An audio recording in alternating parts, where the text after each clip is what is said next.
Analysis of the U.S. capture of Nicolás Maduro, a reactionary colonial act of empire. Overview: a kidnapping framed as law enforcement. The reported U.S. raid inside Venezuela that culminated in the seizure of President Nicolás Maduro and his wife is not a neutral enforcement of law. It is a reactionary imperial assertion that converts the language of policing into transnational force projection.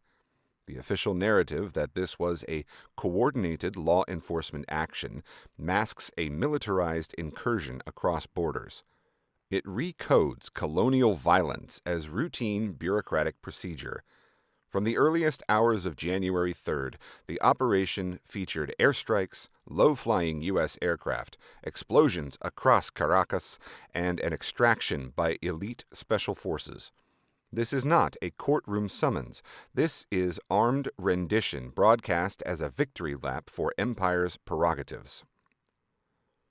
Sovereignty, self-determination, and the intercommunal ethic. Intercommunal mutualism rejects the hierarchical imposition of one power's will upon another community. It affirms horizontal solidarity, dual power built from below, and the integrity of communal self-determination. In that framework, a foreign military crossing into Venezuelan territory to kidnap a sitting head of state is an absolute violation of sovereignty and an attack on the core principles that hold communities together. Even if Maduro faces long-standing allegations of corruption and narco-trafficking, the pathway to accountability cannot be paved with bombs, gunships, and extraterritorial military raids. When the United States claims authority to remove a leader and then declares it will temporarily run Venezuela, the mask slips. This is colonial administration dressed in modern clothes, tethered to the nation's historical appetite for resource extraction and regional dominance. The legal fig leaf: domestic indictments versus international law. The U.S. insists there is a domestic indictment against Maduro in the Southern District of New York. That is a legal instrument inside U.S. borders. It is not a global mandate to invade a sovereign nation. No international criminal court warrant has been issued for Maduro personally. The leap from domestic indictment to extraterritorial capture via airstrikes and special operations does not pass the test of international legality.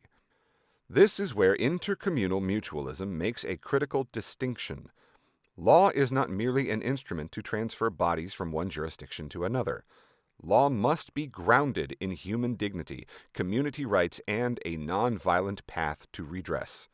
When law is wielded as cover for military coercion, it ceases to be law and becomes imperial force. Colonial continuity: from Panama to Venezuela. The U.S. operation was quickly likened to the 1989 invasion of Panama, culminating in the seizure of Manuel Noriega.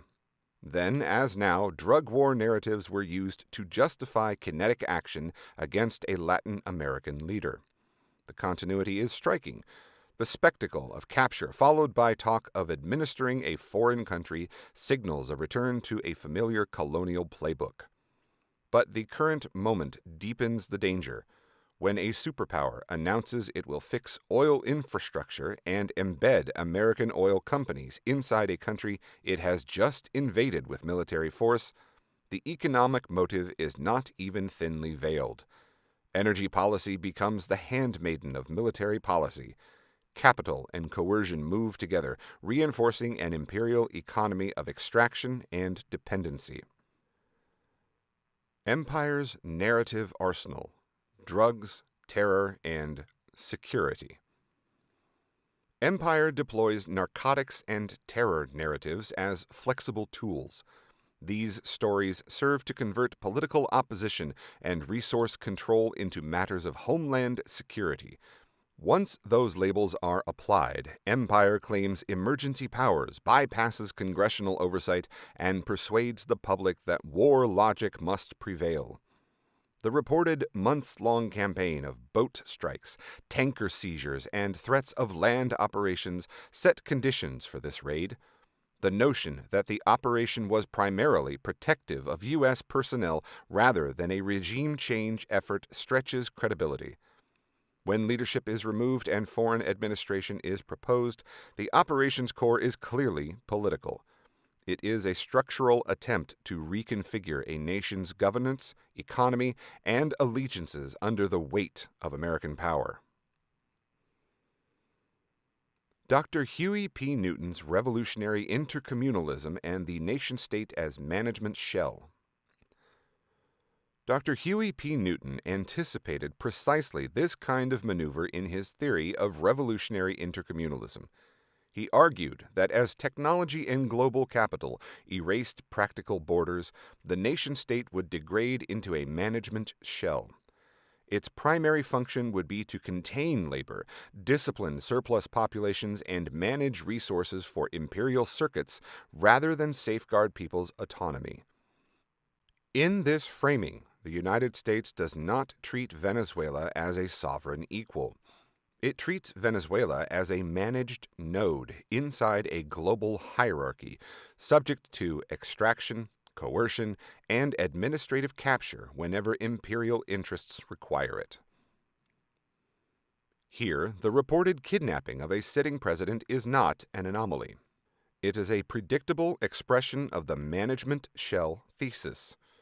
The nation-state is reduced to a shell entity whose leadership can be removed, replaced, or imposed upon when empire calculates a gain in oil control, geopolitical leverage, or domestic optics. Dr. Huey P. Newton saw that communities must therefore build intercommunal power that bypasses the brittle shell and constructs autonomous institutions. Those institutions can coordinate across borders, refusing both authoritarian rule and imperial guardianship, centering liberation, care, and horizontal accountability. For intercommunal mutualism, this analysis is not abstract theory. It is a strategic map. The raid confirms that state sovereignty under empire is conditional and revocable. The counter is dual power rooted in communities that can withstand and outlast the shocks of imperial intervention. Survival pending revolution, resource sovereignty, and decolonized technology are not slogans. They are safeguards against the management apparatus of empire that seeks to turn nations into compliance shells for extraction and control. Global condemnation and the cracks in imperial legitimacy. The immediate international response underscores how thin the legal cover is. Multiple nations and the United Nations signaled alarm at the breach of international law, citing violations of the UN Charter and warning of a dangerous precedent for global stability. The logic is straightforward. If one country declares its domestic indictments sufficient to carry out armed rendition in another, then the global order is transformed from law into force. Intercommunal mutualism reads this as a conversion from multilateral consensus to unilateral compulsion. It is the erosion of collective norms in favor of a system where the strong dictate outcomes and the weak will bear the costs. The human toll and neighborhood effects. Reports of explosions, strikes on civilian and military installations, and injuries to personnel and residents reveal the human toll. The fear among ordinary Venezuelans is not abstract. It is the sound of jet engines tearing open the night, the glow of fireballs, the disruption of electric grids, and the vacuum that emerges when political leadership is removed under duress. The region now faces a compound risk. Migration pressures could intensify, cross-border tensions could escalate, local economies could destabilize, and within Venezuela, the declaration of national emergency and mobilization against imperial aggression draw communities into a volatile mix of resistance, repression, and uncertainty. Intercommunal mutualist imperatives. Intercommunal mutualism refuses the false choice between dictatorship and occupation. Communities can and must build dual power structures that insist on self-determination without reproducing authoritarian excess or inviting imperial guardianship. The pathway forward centers autonomous organization of Venezuelan communities, diaspora networks, and allied movements to protect civilians, document abuses, and assert local agency. Transnational solidarity rooted in material support, legal advocacy, and counter-narrative campaigns that challenge the framing of law enforcement as a license for war. Resource sovereignty movements that defend communal control over oil and infrastructure, rejecting externally imposed development that subordinates the country to foreign capital. Accountable allyship from movements in the United States who oppose empire's actions and advocate for withdrawal, non-intervention, and respect for international law while elevating Venezuelan community voices. Survival pending revolution practices that prioritize mutual aid, medical support, food distribution, and communication networks under conditions of crisis, ensuring communities are not dependent on imperial relief. What must be rejected? We must reject the framing of this operation as a benign exercise in justice. It is a kidnapping in the language of empire. We must reject the future described as a helpful American administration. That is occupation with a managerial smile.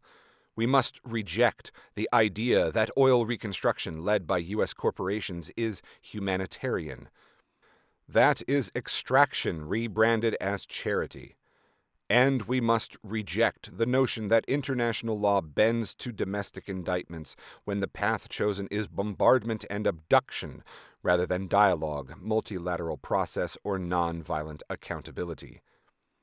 This moment requires unapologetic militancy in defense of the intercommunal. It requires organized refusal to normalize these incursions and strategic construction of autonomous infrastructure that protects communities from the next episode of militarized law enforcement. The work is deeply material.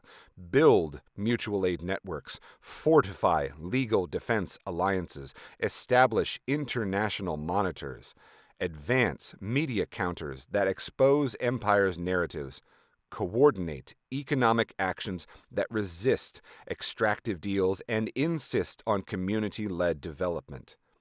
Tie all of it to a long horizon of liberation where intercommunal mutualism replaces imperial paternalism with horizontal power, care, and accountable solidarity. The raid on Venezuela must not stand as a template for future interventions. It must be remembered as the moment movements chose to resist, organize, and build. All power to the people.